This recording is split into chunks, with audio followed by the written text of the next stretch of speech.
عائشہ مسکرائی، ایک ایسی مسکراہٹ جس کے پیچھے آنسو نہیں، حکمت تھی۔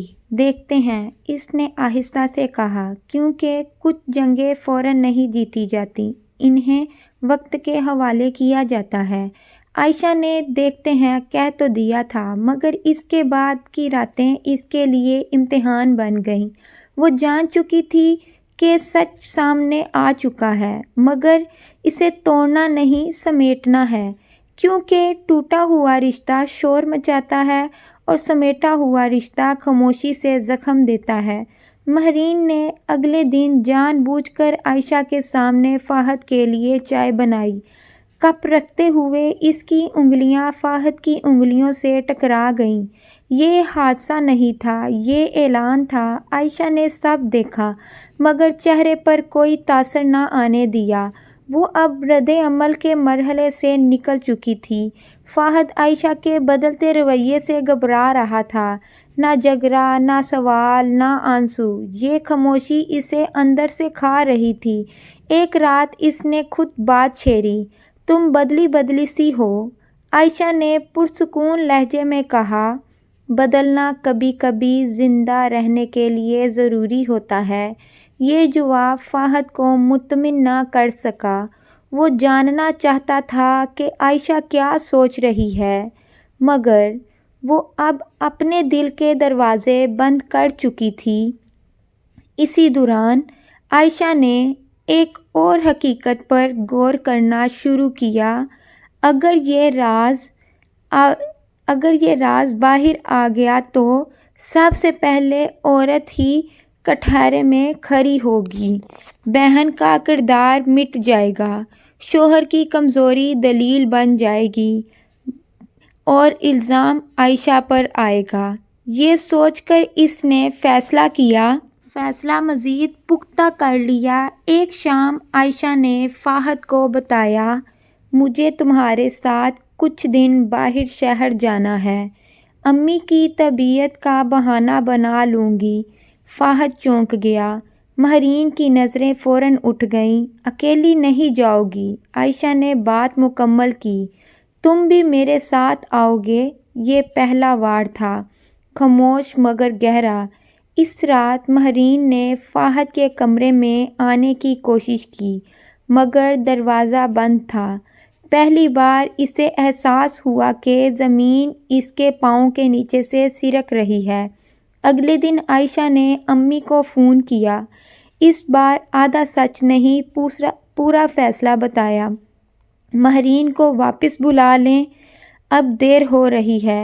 امی خاموش ہو گئیں۔ ماں خاموش ہو تو بیٹی جان لیتی ہے کہ بات سنگین ہے۔ 2 دن بعد امی خود آ گئیں۔ مہرین نے مزاحمت کی، آنسو بہائے، محبت کا واسطہ دیا، مگر اب بات عائشہ کے ہاتھ سے نکل چکی تھی۔ جاتے وقت مہرین نے عائشہ کے کان میں کہا، آپ جیت گئی ہیں، مگر یہ کہانی ختم نہیں ہوئی۔ عائشہ نے پہلی بار سیدھا جواب دیا، کہانیاں تب ختم ہوتی ہیں جب سچ مان لیا جائے۔ دروازہ بند ہوا، گھر میں خاموشی لوٹ آئی، مگر یہ خاموشی پہلے جیسی نہیں تھی۔ فہد عائشہ کے پاس آ کر بیٹھا۔ میں غلط تھا، اس نے دھیمی آواز میں کہا۔ عائشہ نے اس کی طرف دیکھا، آنکھوں میں آنسو تھے، مگر فیصلہ بھی۔ غلطی ایک لمحہ ہوتی ہے، اس نے کہا، مگر دھوکہ ایک انتخاب۔ یہ کہانی ختم نہیں ہوئی تھی، یہ صرف اس انجام کی شروعات تھی جو سب کو بدل دینے والا تھا۔ مہرین کے جانے کے بعد گھر میں جو خاموشی اتری تھی وہ عارضی نہیں تھی، یہ وہ خاموشی تھی جو رشتوں کے بیچ فاصلہ بن کر کھڑی ہو جاتی ہے۔ عائشہ اب ہر چیز غور سے دیکھنے لگی تھی، فہد کی نظریں، اس کے جملوں کا وزن اور اس کی خاموش معذرتیں۔ فہد واقعی بدلنے کی کوشش کر رہا تھا۔ اب وہ دیر سے گھر نہیں آتا تھا، موبائل میز پر رکھ دیتا اور رات کو دعا کا ذکر بھی نہیں کرتا تھا۔ مگر عائشہ جانتی تھی کہ وقت زخم بڑھتا ضرور ہے، مگر مٹاتا نہیں۔ ایک رات فہد نے خود اعتراف کیا، میں کمزور تھا اور کمزوری نے مجھے غلط راستے پر ڈال دیا۔ عائشہ نے اس کی بات سنی مگر فوراً معاف نہیں کیا، کیونکہ معافی وہ چیز ہے جو مانگنے سے نہیں ثابت کرنے سے ملتی ہے۔ اسی دوران ماہرین کی طرف سے پیغام آیا، ایک سادہ سا میسج، مجھے تم سے بات کرنی ہے اکیلے میں۔ عائشہ نے میسج پڑھ کر فون بند کر دیا۔ وہ جانتی تھی کہ کچھ ملاقاتیں شفا نہیں زہر بن جاتی ہیں۔ چند دن بعد امی کا فون آیا، آواز میں پریشانی تھی۔ ماہرین بہت ضد کر رہی ہے، کہتی ہے تم نے اس کی زندگی برباد کر دی۔ یہ سن کر عائشہ کا دل ایک لمحے کو کانپا، مگر اس نے خود کو سنبھالا۔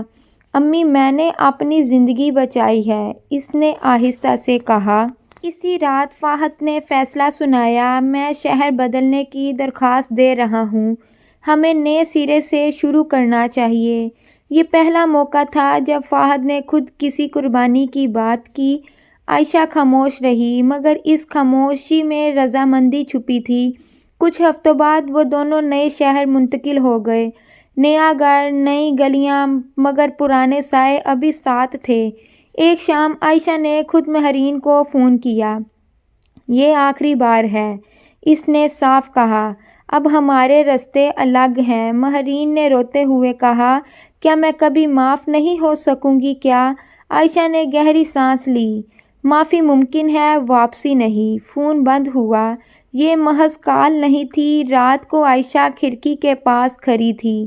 شہر کی روشنیاں نیچے جگمگا رہی تھیں۔ اس نے محسوس کیا کہ پہلی بار اس کا دل ہلکا ہے۔ وہ جان چکی تھی کہ سچ کا بوجھ اٹھانا مشکل ضرور ہے، مگر جھوٹ کے نیچے دبنے سے کہیں بہتر ہے۔ یہ کہانی ابھی ختم نہیں ہوئی تھی، کیونکہ انجام سے پہلے آزمائش کا ایک اور دروازہ کھلنا باقی تھا۔ نئے شہر میں زندگی بظاہر پرسکون تھی۔ فہد کی نوکری سنبھل چکی تھی، گھر کی ترتیب بدل گئی تھی اور عائشہ کی نیند بغیر دوا لوٹ آئی تھی۔ مگر کچھ سائے ہوتے ہیں جو شہر بدلنے سے نہیں چھوٹتے۔ ایک شام دروازے پر دستک ہوئی۔ عائشہ نے دروازہ کھولا تو سامنے ایک لفافہ تھا، بغیر نام کے۔ اندر چند تصویریں تھیں، پرانی، دھندلی مگر پہچاننے والی۔ وہی گھر، وہی کمرہ، وہی لمحے جنہیں وہ دفن سمجھ بیٹھی تھی۔ عائشہ کے ہاتھ کانپ گئے۔ نے تصویریں دیکھیں تو اس کے چہرے کا رنگ اڑ گیا۔ یہ کس نے بھیجی؟ وہ بڑبڑایا۔ عائشہ نے جواب نہیں دیا۔ وہ جان چکی تھی ماضی نے دروازہ کھٹکھٹایا ہے۔